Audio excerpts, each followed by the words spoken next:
Hello, everyone. Welcome. We are very excited to be here today with two new friends joining us all the way from Greece, which is fantastic.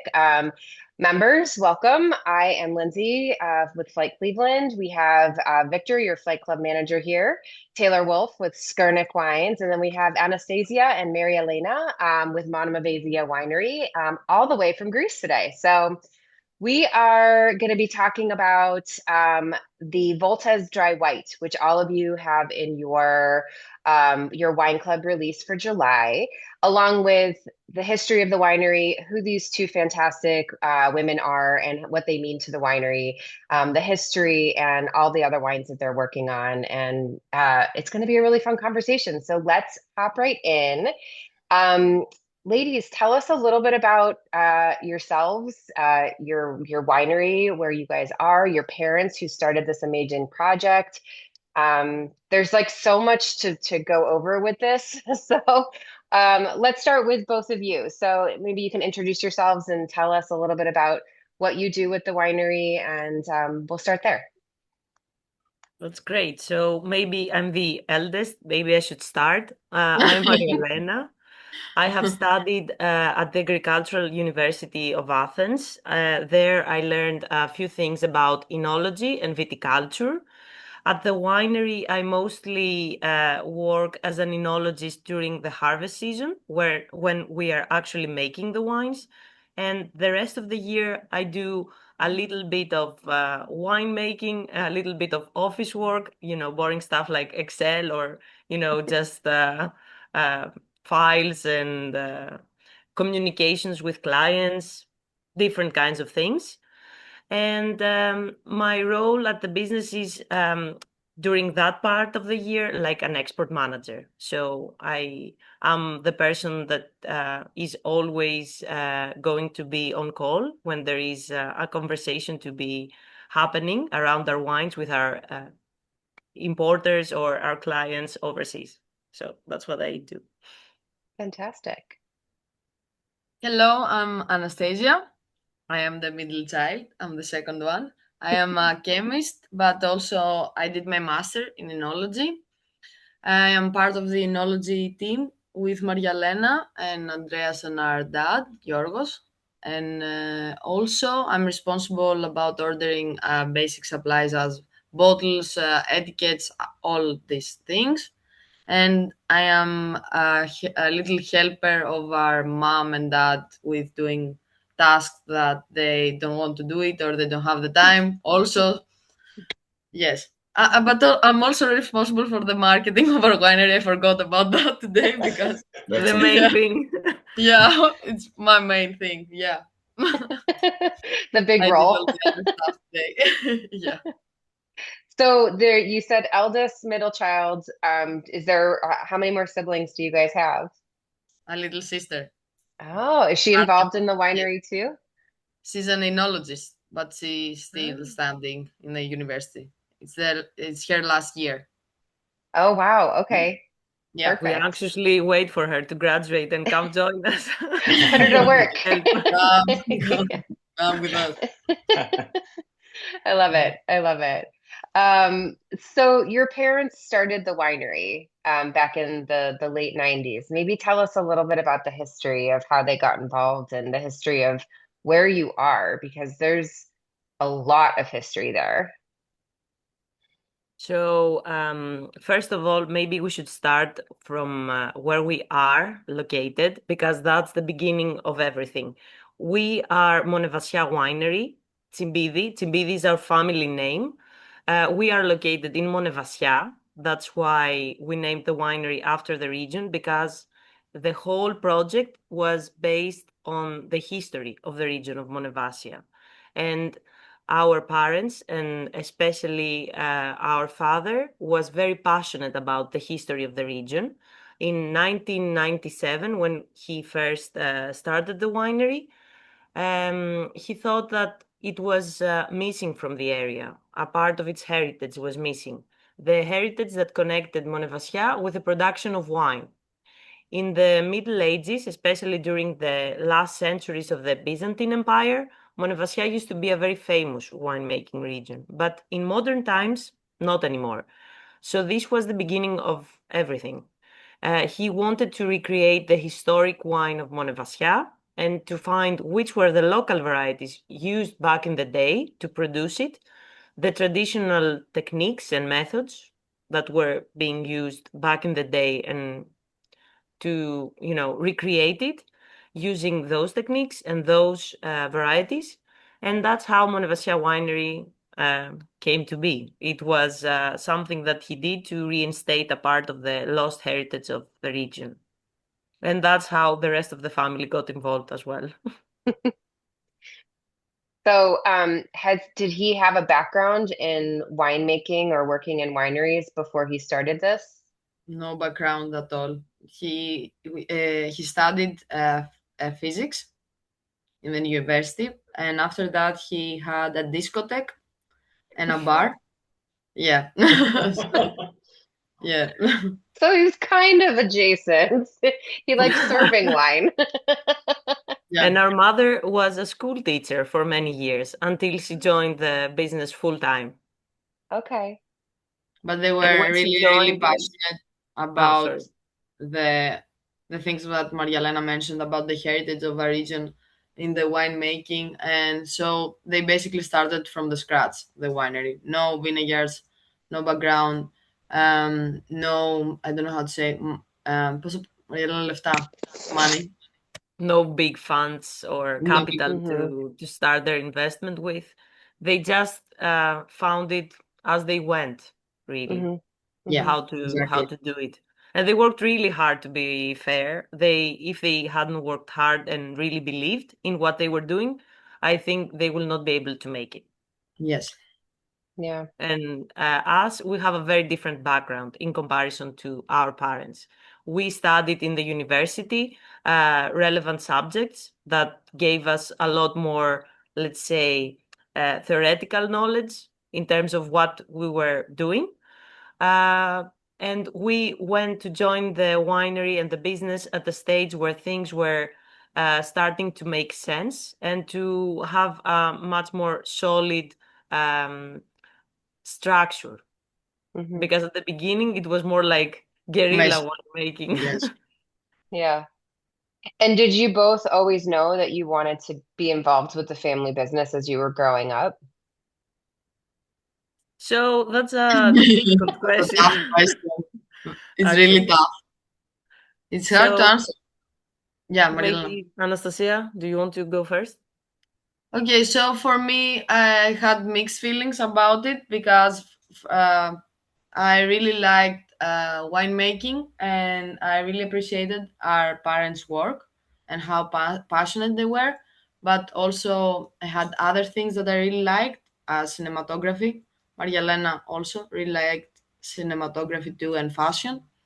So we were a bit, 16 I don't years know, old, yeah, we us. were thinking about it, but at some point, because of the also the economic state of Greece right now and the possibilities behind it, we thought that we have a very good background and it was the best option for us. Mm, that makes But But sense. also also, we yeah, really like, yeah, winemaking, and we're really passionate about the whole project. So yeah, for me, that's my especially, I think I was also very much influenced by the idea that our parents were trying to do something kind of bigger than us, bigger than our family, something that would mean something for the region, because we grew up in Monemvasia. Hmm. So we were born there, and we kind of had a chance with this work that we would be doing to do something more meaningful. Do you understand what I'm trying Absolutely. to Yeah. convey? So this Yeah. kind of also played a role, but still, it's difficult to find your footing within a family business. I mean, everyone who has had a similar experience would probably say the same. There is a lot of privilege that comes with it because you would never, in our age, especially in the current state of Greece and what it has been for many years, would have a role like we do in a winery. Like we kind of are like a down a grade below owners in a winery, and we wouldn't be doing that if it wasn't for our parents. But still, it comes with a lot of difficulties. I think for me, the final confirmation that I could do this job and be really happy doing it was when we started making wines. Like this was the most rewarding part of the job that really convinces you to stay and, work through it. And I think it's the same for Anastasia. Yeah, but also the rebranding of our wines was also very inspiring. The rebranding, is that what you said? Yeah, the rebranding. Yeah. We changed the whole image of our winery. We redesigned everything, the logo, the whole, I don't know, um, the whole image. Packaging? Yeah. Yeah, and packaging. That was a very nice project also that we really liked. It was our first job in the first proper job that we had in the winery. That's a great start, a great way to put your your fingerprint on it a bit and Yeah. start to make it feel more like your own as well. Um, so the wines, tell us where it all started, because after reading a lot about your winery, this all started with one particular wine, if I'm correct. That's true. So when we are discussing about the story of Monemvasia, the region, there was a wine produced in Monemvasia that was named after the place, the wine of Monemvasia or the wine of Malvasia. This was the historic wine produced in the region, and it was a sweet wine of exceptional quality, made from white grape varieties and from sun-dried grapes. It was naturally sweet from sun-dried grapes. This is the most maybe traditional and old style of sweet wine. There is no added alcohol in it to stop the fermentation. The fermentation stops naturally.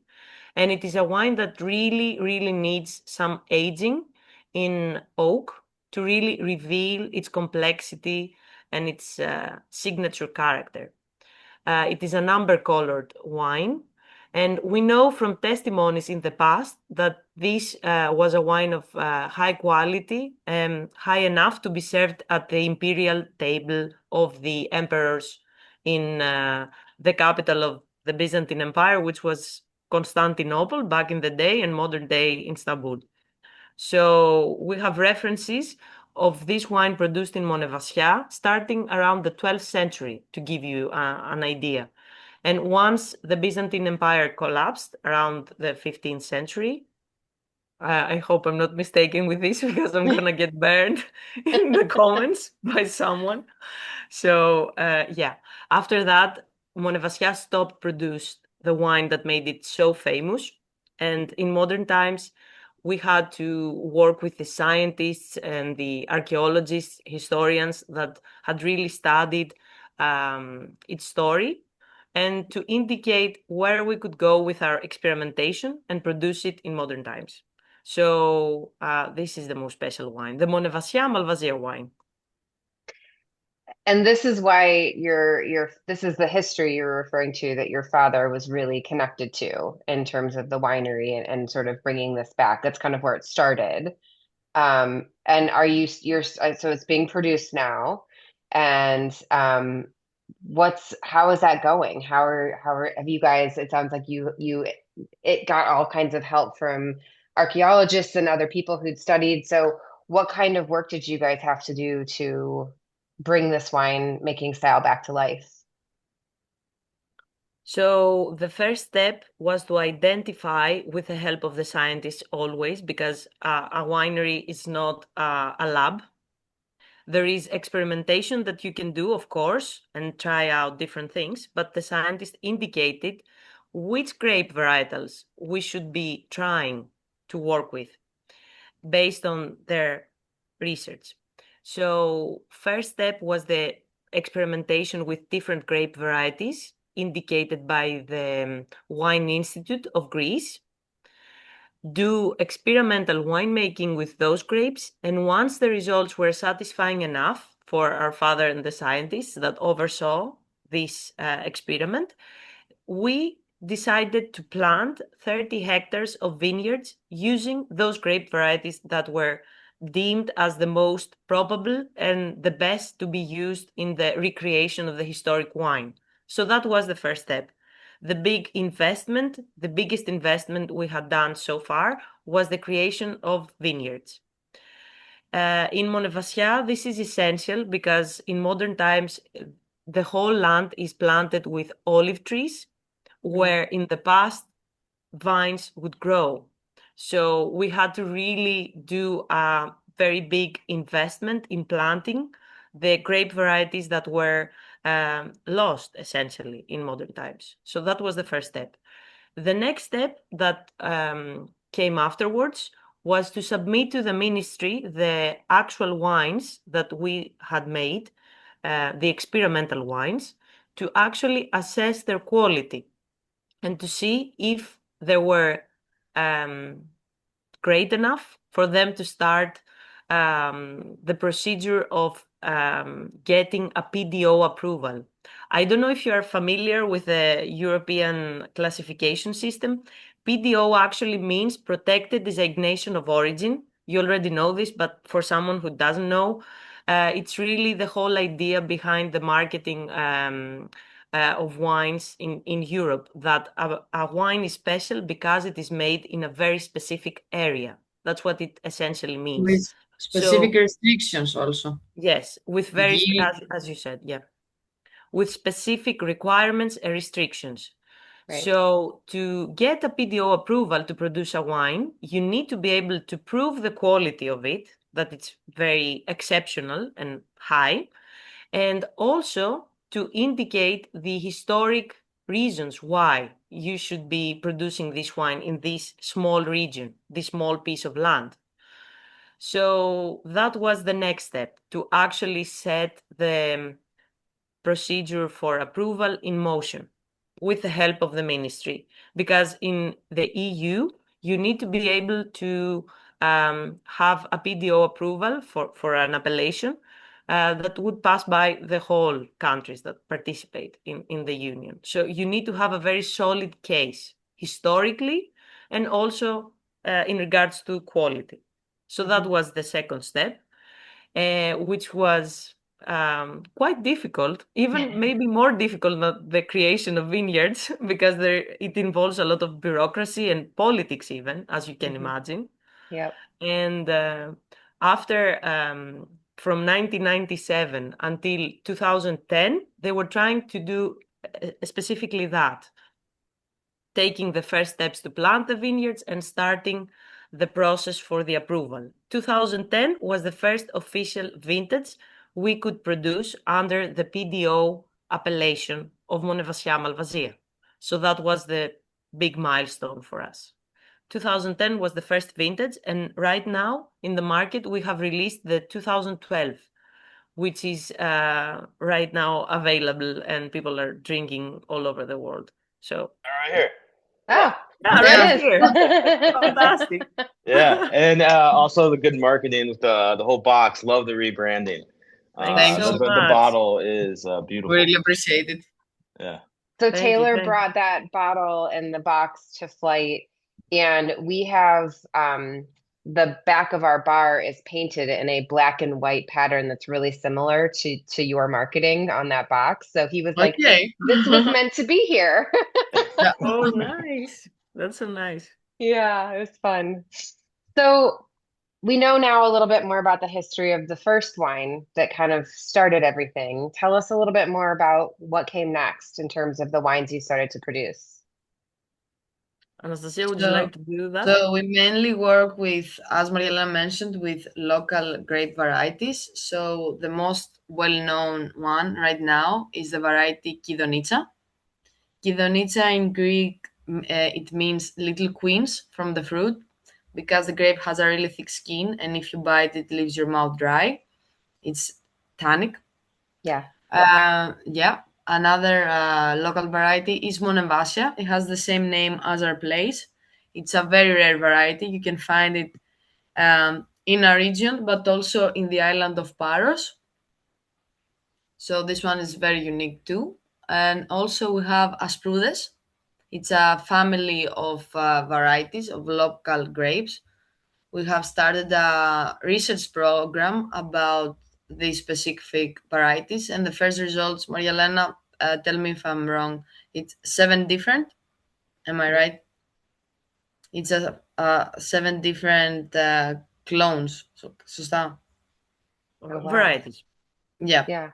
Yeah. seven different varieties. We also work with Assyrtiko. Mhm.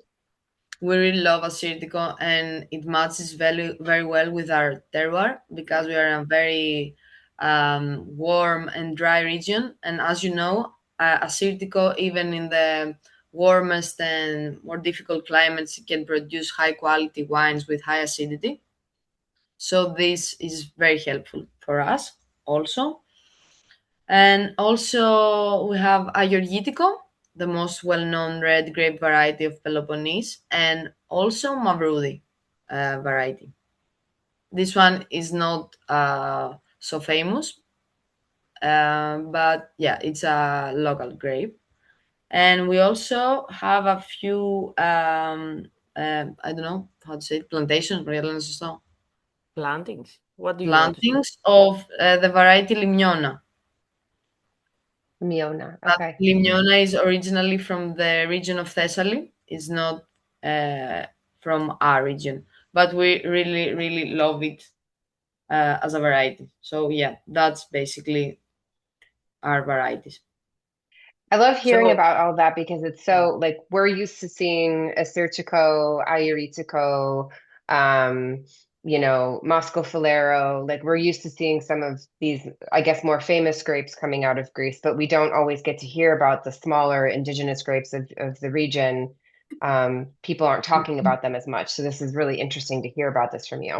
I forgot to mention that we also buy grapes of Rhoditis and Moscofilero from local producers Hmm. from our region. We buy Rhoditis from local producers, and for Moscofilero, we buy grapes from the area of Mantinia. That is the best area to grow Moscofilero because it has a higher climate that is necessary for this specific variety. Um, yeah, also maybe that. we should discuss about that more in Voltes when we discuss about Voltes, the actual wine. Hmm.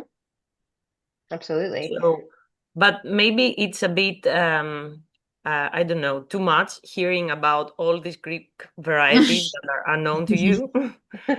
The idea is maybe to stop being trying so hard to get educational about the Greek grapes. Hmm. The whole point of it is not knowing exactly how they are named or, have the pronunciation perfect when you are trying to order a Greek wine. The main thing is that there is a huge variety of things. So there's definitely a wine for you out there if you're looking into unknown Greek varieties. For our winery, as Anastasia said, we have a variety, not a variety, a plethora, a very big number of grapes that we work with. For one part, it is interesting for us as enologists to make wines with different grapes. But for the other part, for the consumer, maybe it's a bit overwhelming to hear about all these different grape varieties. So I think when you have people like you, Lindsay, or Victor and Taylor, to try to connect you, with a specific wine that you will love, I think this is really essential for Greek wines. You need someone in the middle to Guide do you. the Yeah. hard job of explaining and connecting people with the wines. Yes. I Well, think, we are happy to try and be the connector yeah, piece. I think Um, it's really essential.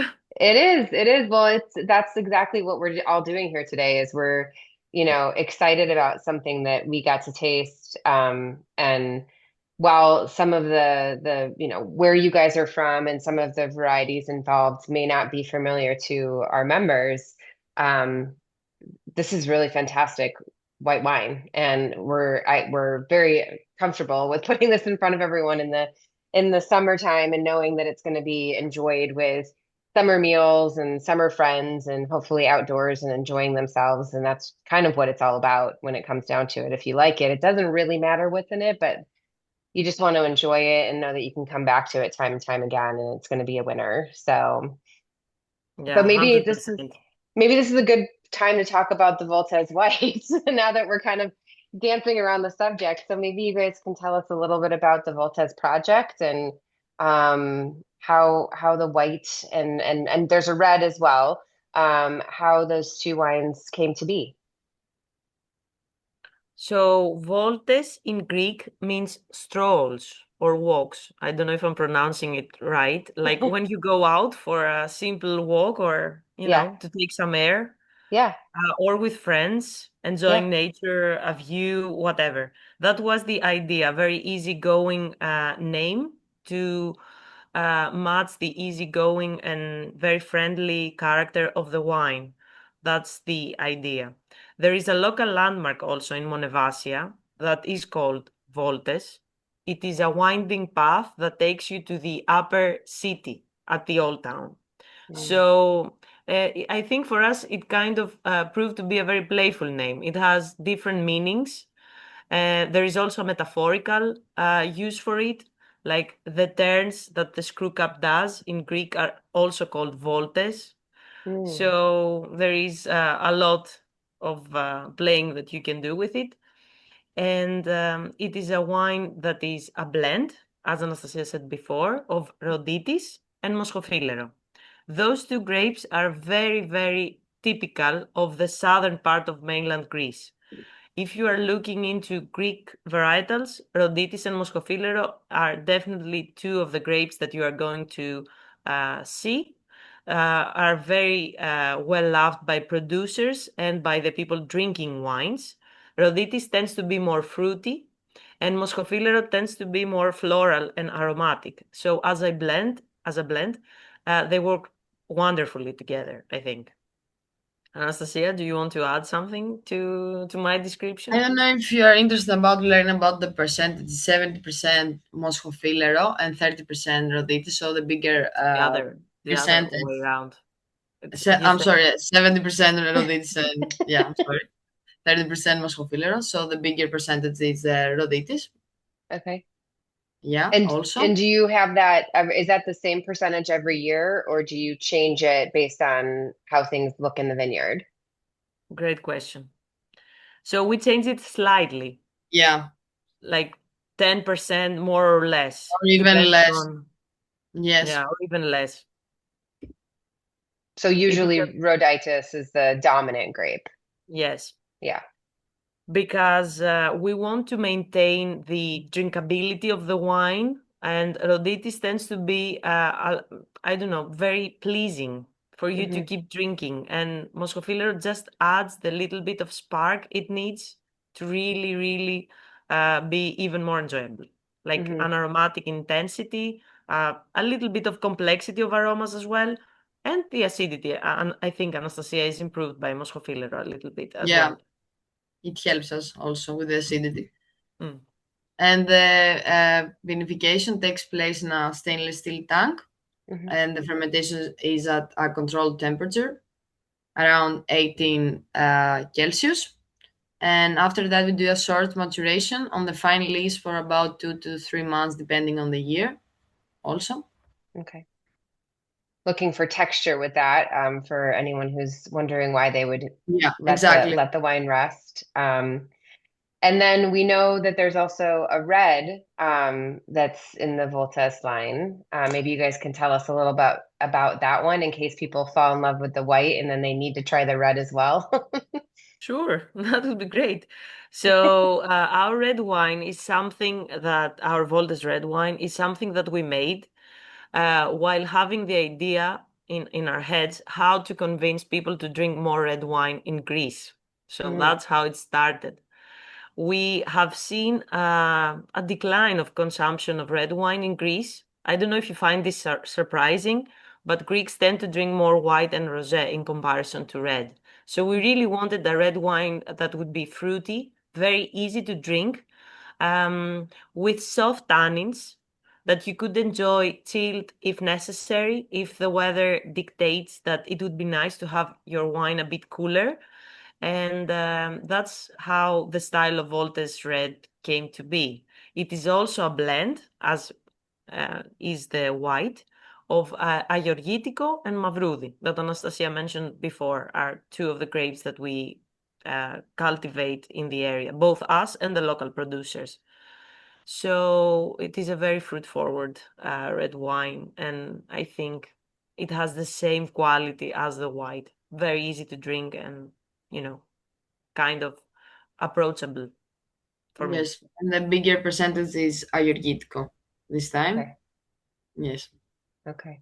And do you feel like since you've been making this wine, more people are drinking the red as well, or what's your what's your take on that? We try to convince our Yeah. friends to have a red wine from time to time because they are very biased towards our whites, to be Yeah. honest. They really love them. Yeah. Even when we have lamb chops, grilled lamb chops Yes. at the Lamb local chops are taverns. helpful to sell it. Yes. So we try to get them to get interested in red wine. And I think it's a great introductory wine Yeah. uh, for that. That's I so think. interesting because I don't know, Taylor or Victor, maybe you guys can weigh in on this too, but I feel like here in the States, red wine reigns supreme. It's what people are most often when they think that they drink wine, they think about reds and then, maybe they get interested in whites later. But I don't know, would you guys agree with that, Taylor and Victor? Yeah, I think in my experience, like at the bar even, most of the time that's the case where, yeah, a lot of people, like if I were to ask someone like at the bar, like, imagine a glass of wine, I think it would be the color red. Yeah. And yeah, first before anything else, which is Very fine. Like interesting. me, myself, I drink mostly red. So, but on days like today, maybe no. So, Hmm. and for rosé or white. I guess I'm more Greek. I drink mostly white. Apparently. Yeah. Oh, Mhm. wow. And then, of course, there's other wines outside of the Voltas line. This is the line that you created to be approachable, easy drinking, but then you also have some more serious wines that have come out of the project, and maybe you can tell us a little bit about those. So the basic line is monovarietal. So we have Kidonitsa, the variety that I mentioned before, the most well-known variety of our region.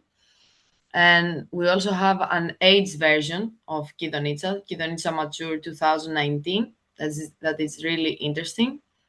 We do pre-fermentation extraction for almost 8 hours. And after that, ferments in a stainless steel tank, and we do maturation on the fine lees for almost 10 months. And for 5 years aging in the bottle. So this one is very unique, a Mm. very interesting wine. Should We we also have maybe focus, Anastasia? Sorry to interrupt, but should we maybe focus on the wines that are actually available there? Mm. I need help on that, Mariaelena, because I'm not sure which Okay, ones. that's what I thought, because we That's don't your want you to get department. Yeah, interested in wines that you are not going to be able to get your hands on. I mean, I think yeah. it would be cruel to do that. Well, So we could maybe always come start. to you and come drink them. So there's, Yeah, that would be well, fantastic. Sure. yes, We are we'll bring making the a wine fuss. club. Yes, we are creating So the interest. Yes, maybe absolutely. maybe focus more, Anastasia, on You can go Monemvasia. ahead. Okay, you Hmm? can go ahead. You can go Oh, ahead. okay. So for the rest of our wines that we make based on the research project that we did for the Monemvasia Malvasia wine and everything else, we have a selection of white monovarietal wines. This was arranged that we did right after the creation of Monemvasia Malvasia in terms of branding. The wines are the Assyrtiko, 100% Assyrtiko white dry wine, the 100% Monemvasia white dry wine, and also Limnona, 100% Limnona dry red wine, which is a red grape variety.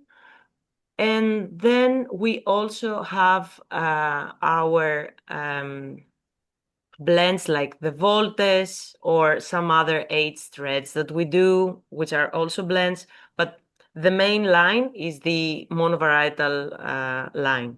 Monovarietal Monemvasia, monovarietal Assyrtiko, and monovarietal Limnona. And Taylor, we can get all of those wines here in Cleveland, or some of those wines, most of those Yeah, wines. so here in the Cleveland market, we have both the Voltas.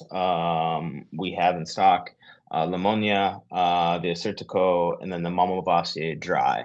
And then we are on the 2012 vintage of the Monemvasia as well. And yeah, they're all fantastic since we've been trying them. Thank you.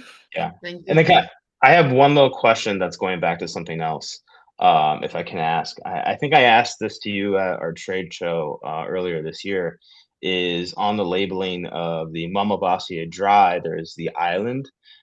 Is that island Paros, or is it just another island that's kind of like famous in the area that's on Oh, the label? that's a great question, actually. I don't have the So bottle to show you here. It's a really cool bottle and a label. I don't have But it here too. Yeah, Mariaelena, do you have it? No. No, So unfortunately, no. it's But not. it's a rock, actually, an island that is a very big rock, a small island or a very, very big rock that is on the label of Monemvasia. And it is actually the rock of Monemvasia. It is a the, local landmark. It's not in the Paris. landmark of It's origin. the old town of Monemvasia is built on that rock, exactly. So we drew Oh. inspiration for the label from the most famous place that we have. okay. So back in the day, in the old town, which was built on the rock, it was maybe the center of commerce for the wine. Always the vineyards were at the land across from the rock, but the center of the commerce was inside the old town. Hmm. Okay, cool. Yeah.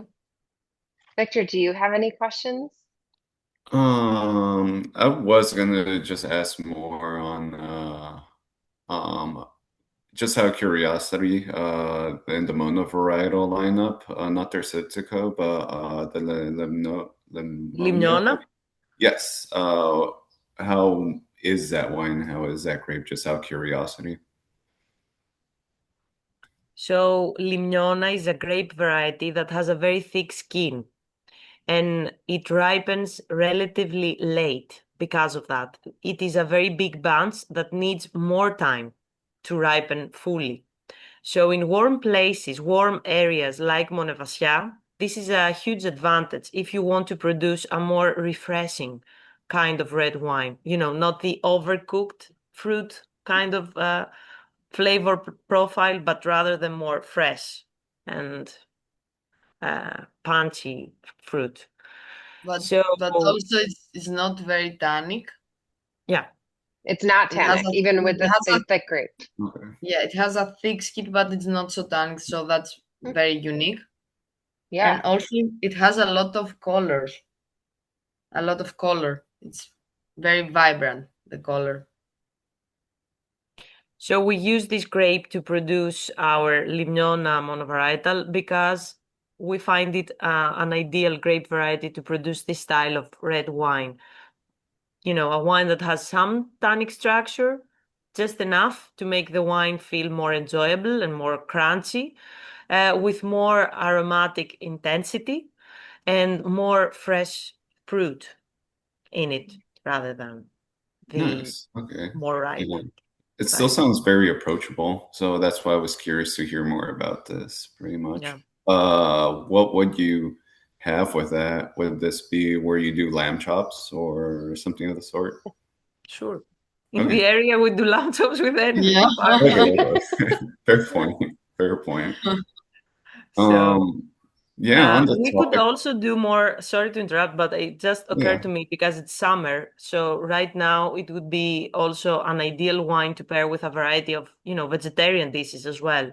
If you had like the classic eggplant with tomato sauce roast that we do in the summer, especially with even a little feta cheese on top, the acidity and saltiness of that, along with the, rich flavor of aubergine and tomato, would match the wine very nicely, I think.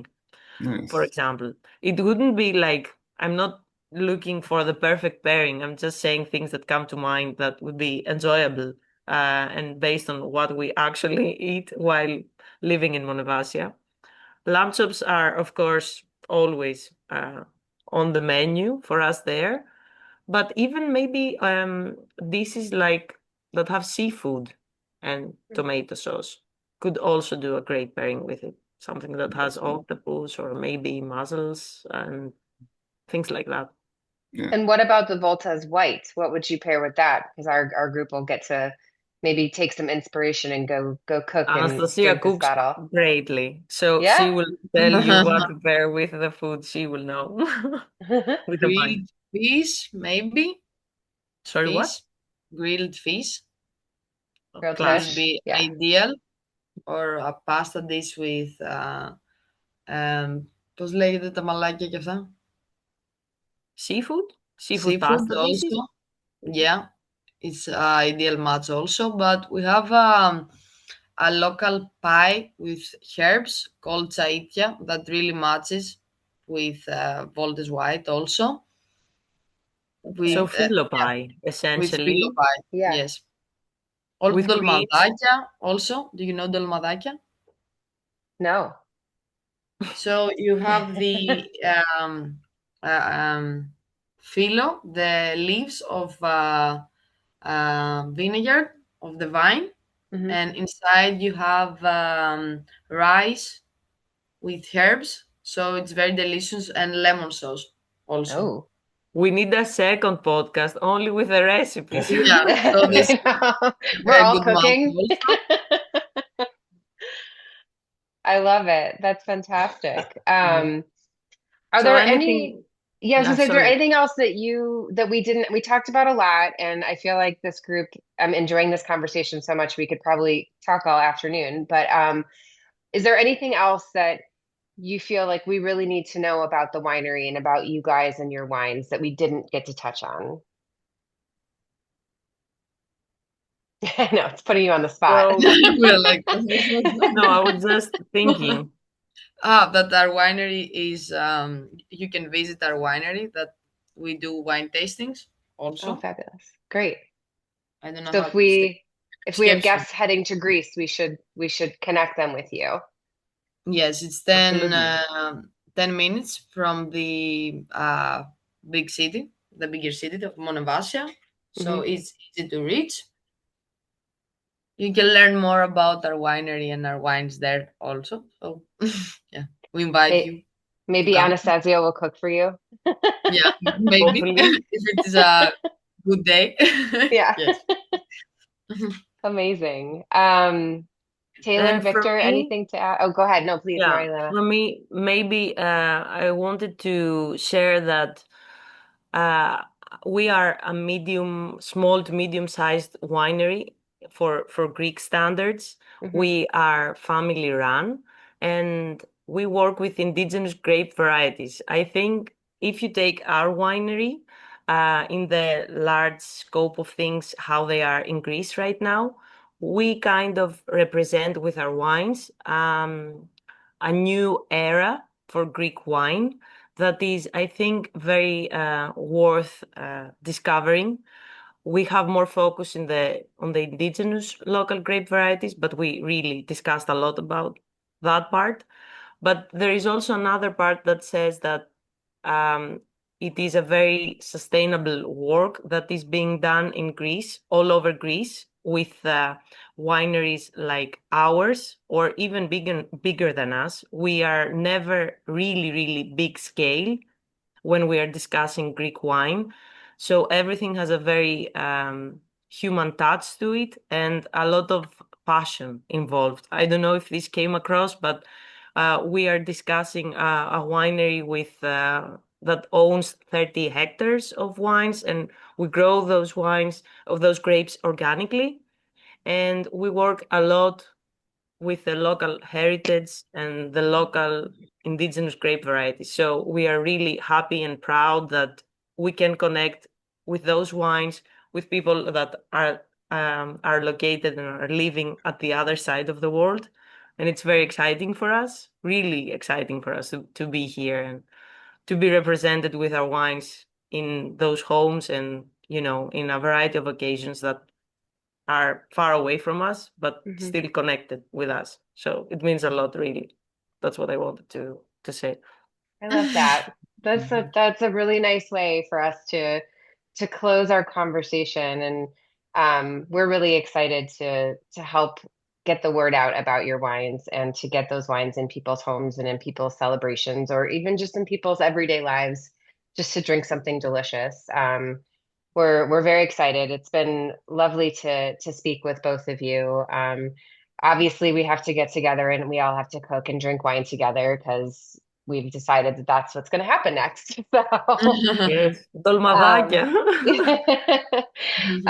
and if you guys ever get to Cleveland again, please come see us. We would love to host you, and hopefully, maybe one of these days we'll all get to come see you as well. So, big thank you to Mariaelena and to Anastasia. Taylor, thank you so much for helping us organize this. Victor, for finding this wonderful wine to include in our club. And what a wonderful conversation. Thank you both so much. Cheers. Thank Thank you. you. Thank you so much. Thank you, Thank guys. you.